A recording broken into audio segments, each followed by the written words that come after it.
We finally know what was breeding in Russia's Cold War labs. Strange things hide in secret places.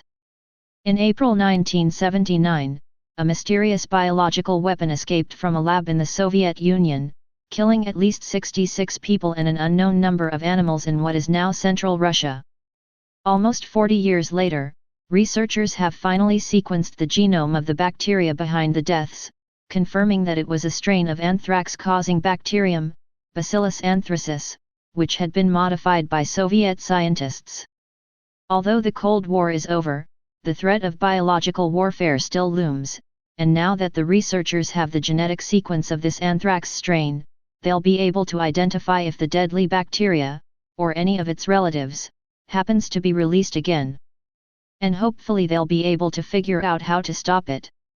The research also provides fascinating insight into the Soviet Union's strategy and capabilities when it came to biological warfare.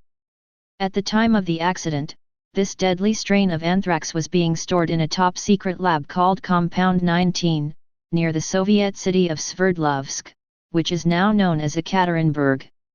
But on April 2, 1979, the modified bacteria escaped as a result of air filters being replaced and not properly reinstalled. Within a week, at least 66 people, and according to some reports, up to 105, were dead. Soviet officials at the time blamed the outbreak on tainted meat sold on the black market, but in 1994, a Harvard University investigation showed that the real cause was a plume of anthrax spores released from Compound 19. It was one of the largest inhalation anthrax outbreaks in history, and one of the few traces of the Soviets' secret dabbling in bioweapons research, all thanks to botched air filter maintenance, writes Beth Mole for Ars Technica. The event is sometimes referred to as biological Chernobyl. In fact, if the wind had been blowing towards the center of town that day, thousands, or even hundreds of thousands, could have been killed. But even though the 1994 investigation revealed that anthrax was to blame for this devastating event, until now, scientists hadn't been able to sequence the bioweapon's DNA, and had no idea how the Soviets had modified the bacteria. They also had no way of knowing if the deadly bug had ever been released again, or would be in future. Anthrax is caused by the bacteria Bacillus anthracis, and even in its unmodified, natural state, it's pretty terrifying. It's usually pretty rare in humans, and is spread through animals. But the bacteria are also capable of forming spores, which are pretty much indestructible and undetectable, and can lie dormant for decades. Once inhaled, eaten, or introduced into our bodies some other way, the bacteria produces toxicity, and an infection that can kill people in days. The good news is regular anthrax can be treated by antibiotics, and we even have a vaccine against it. But, during the Cold War, the Soviets were working on a strain of anthrax that would be resistant to antibiotics, and would even be able to evade a vaccine. To figure out what this final version looked like, a team from North Arizona University took samples of the deadly bacteria from preserved tissue belonging to victims of the 1979 attack. These samples had been preserved in formaldehyde, so the bacteria's DNA had been damaged, but the team figured out how to piece together the damaged bits to form a full genome's worth of DNA code.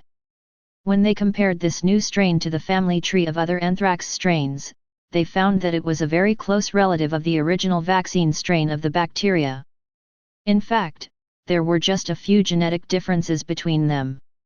This could mean one of two things. First, it's possible that the vaccine strain was so nasty, the researchers didn't have to do much to it to make it highly virulent.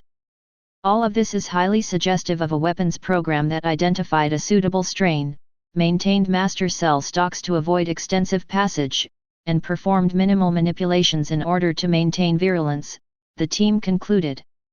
This strategy must have been used to produce large quantities of highly virulent material, as evidenced by the anthrax deaths in 1979. But the results also suggest that the Soviet researchers might have struggled to make their anthrax strain more deadly than the original. Although this was just one strain that escaped from Compound 19, so we have no way of knowing what else was in there. There are rumors the Soviets did similar tinkering with plague bacteria, Yersinia pestis, Francisella tularensis, the bacteria that causes tularemia, and Legionella bacteria, which causes Legionnaire's disease. That's a problem, because there's evidence that the Soviet Union's bioweapons are still lurking in labs in Russia today. In theory, facilities such as Compound 19 should have been shut down in 1975, after the International Biological Weapons Convention. But, as the Sverdlovsk accident shows, that wasn't the case. And there are rumors that the biowarfare research continued even after that. In fact, reports from Soviet defectors in the 1990s tell of a vast, highly funded program involving tens of thousands of researchers working on biological weapons to lob at America and other targets, writes Mole. Since then, Russian officials have refused outside access to any remaining labs and facilities. So while we don't have any evidence that these bioweapons still exist, we also don't have any evidence that they don't. At least now we have some idea what we might be dealing with, if we ever face the same foe again. Strange things hide in secret places. Stay paranoid, my friends.